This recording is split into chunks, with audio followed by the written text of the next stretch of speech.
Amanda Larson was late. Again.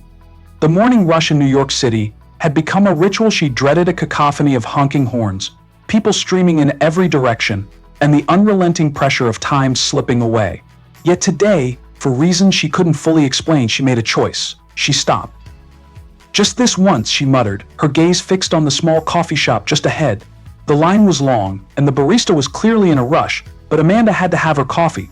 It was her only indulgence on these hurried mornings, a moment of calm before the storm of her 9-to-5 job at Evans Company, the high-powered financial firm that had become her second home over the past 5 years. As she stood waiting for her lap, a familiar anxiety gnawed at her. Mr. Evans was notoriously intolerant of tardiness, and she had already missed the first few minutes of the morning meeting. She felt a pang of dread as she pictured his disapproving glare. "Here you go, miss." The barista handed her the steaming cup with a half-hearted smile. "Thank you," Amanda muttered, fumbling with her bag as she rushed back out into the fray of the city streets. She hadn't gone more than a few steps when it happened. A man, out of nowhere, crumpled to the sidewalk. It was so sudden that Amanda froze for a moment, unsure if it was part of some street performance or if he was just drunk. But the gasping breath and the blank stare told her something far more serious was happening. Without thinking, she dropped her coffee and rushed to his side. "Hey, are you okay? Can you hear me?" she asked, placing a hand on his shoulder. A few pedestrians walked past, some glancing down without breaking stride. Others had their phones out, presumably filming. No one stopped to help. Amanda's heart raced, her mind scrambled. No, this can't be happening. She fumbled for her phone, dialing 911 as she tried to keep him conscious. "Please stay with me," she whispered, the phone still at her ear. "Help is coming, okay? Just hold on." The voice on the other end of the line was calm, directing her through the emergency procedure. But nothing could calm the rising panic in her chest as she watched the man's eyes flutter, his face pale, his pulse erratic. Minutes felt like hours, but finally, the sound of sirens pierced through the din of the city. Paramedics rushed to the scene, and Amanda stepped back, her breath shaky, her legs unsteady. They worked quickly, placing the man on a stretcher, and she offered a quick, panicked explanation to the officer. I think it's a heart attack," she stammered. The paramedic nodded grimly as they wheeled him into the ambulance. "You did good. He's in your hands now." The moment the ambulance door slammed shut, Amanda looked at her watch, her heart sank. Amanda didn't remember the cab ride to the office. All she knew was that by the time she walked through the glass doors of Evans Company, she was 3 hours late. As she hurried to her desk, hoping she could quietly slip in, Mr. Evans, his suit impeccable, and his face locked in its usual scowl, was already standing near the elevator. "You're late," he said simply, his voice cold. "I know, Mr. Evans. I'm so sorry. There was an emergency, there was a man, he collapsed, and I don't care about your excuses," Mr. Evans interrupted, his eyes narrowing as he folded his arms. "You're late, and that's unacceptable. This isn't the first time, Amanda." Her stomach churned, but she forced herself to remain steady, even as a wave of frustration and humiliation washed over her. "I had to stay with him until the paramedics arrived. He was in serious condition." "I don't care if the man was having a heart attack," Mr. Evans said, his voice rising slightly. "This is a business, not a charity. I expect punctuality. You're dismissed." Amanda stood frozen, her mind whirling. She had seen the man's face so clearly in her mind, felt the way his pulse had thudded in her hand, felt his desperate need for help, and now she was being dismissed over a few hours. For the first time, her job, which had always been her lifeline, felt like a cage. I understand," she said quietly, her voice wavering. "I'll pack my things." As she gathered her belongings, her hands shaking, Amanda realized that there was no going back. She had just lost her job, the one thing she'd worked tirelessly for over the years, because she had chosen to act on her humanity. The doors closed behind her with a heavy thud, and the realization hit her hard. She was alone now, unsure of what the future held. The following weeks were a blur of frustration and searching.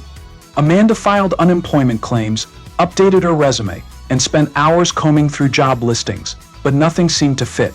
Her time at Evans Company had been full of corporate strategy, but it had lacked meaning. And now, without a job, without a purpose, she felt unmoored. Then one morning, on impulse, she found herself in front of the hospital where she had stayed with the man, Russell.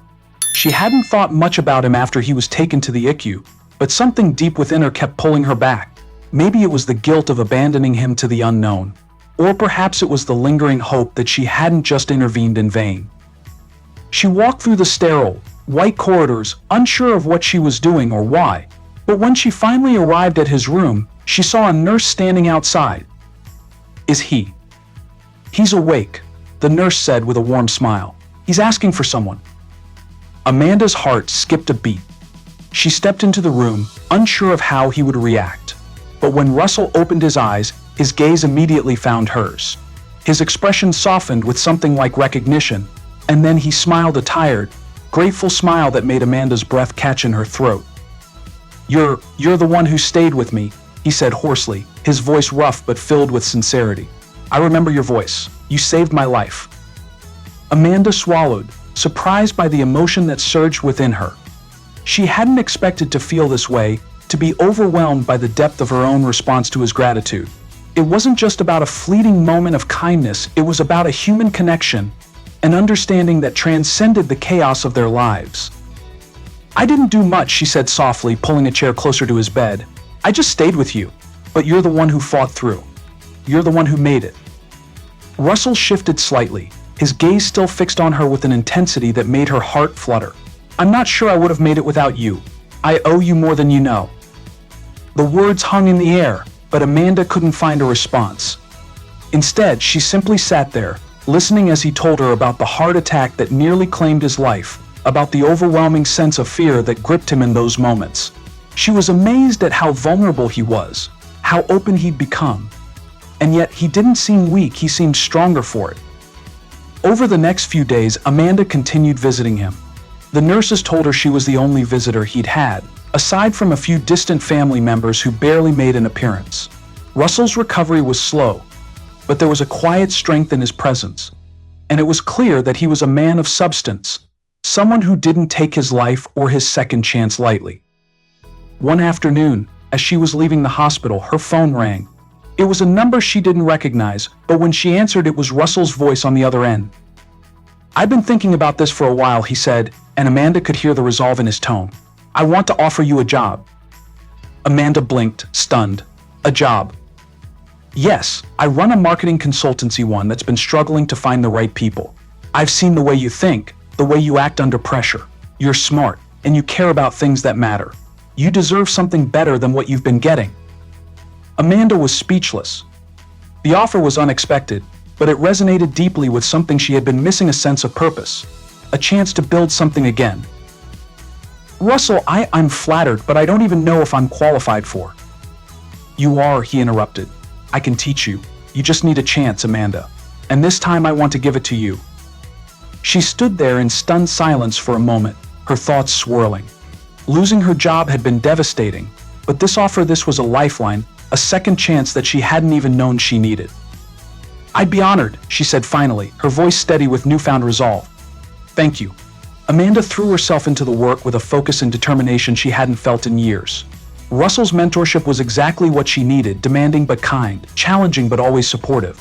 Slowly, the pieces of her confidence, lost after Mr. Evans's rejection, began to click back into place. The company, although small, was a place where innovation thrived. Amanda quickly became an invaluable member of the team, bringing fresh ideas and a level-headed perspective that Russell had missed for so long. As they worked together, their professional relationship blossomed into a quiet friendship. There were long hours spent discussing strategy, but also moments of laughter shared over coffee or after long days. Amanda's growing sense of purpose gave her the energy to push forward, to contribute in ways she never thought possible.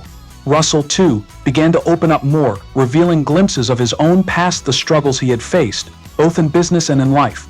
He had built the company from the ground up after losing everything in the market crash years ago, and the fire to rebuild had been both his drive and his burden. But under his tough exterior, Amanda saw a man who valued integrity and the people who helped him along the way. One evening, after a particularly intense meeting, Russell lingered at the office. The city lights filtered through the windows, casting long shadows across the room. Amanda was packing up when he spoke up from behind her. "You've really come into your own here," he said quietly. She turned to face him, surprised by the sincerity in his tone. "Thanks, I never thought I'd be here. After everything, losing my job, I didn't know what to do, but this feels right." Russell stepped closer, his gaze steady. "I've seen people come and go, Amanda. But you're different. You've got something special, something I didn't realize I was looking for." Amanda felt her heart skip a beat. There was a subtle shift in the air, a quiet tension that hadn't been there before. Russell's words weren't just professional anymore, they felt personal, like a door was opening that had been closed for a long time. And yet, Amanda hesitated. She wasn't sure what to make of it. "You don't have to say that," she replied, trying to keep her voice even, her emotions hidden. "I'm just doing my job. You gave me a chance when I needed it." Russell's eyes softened. "It's not just that. It's more than what you're doing, it's who you are. You've made me believe in second chances again.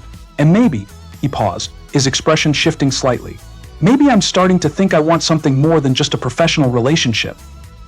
Amanda felt her chest tighten. She had grown fond of Russell, admired him for all that he had overcome, but the idea of mixing business with something personal was foreign to her.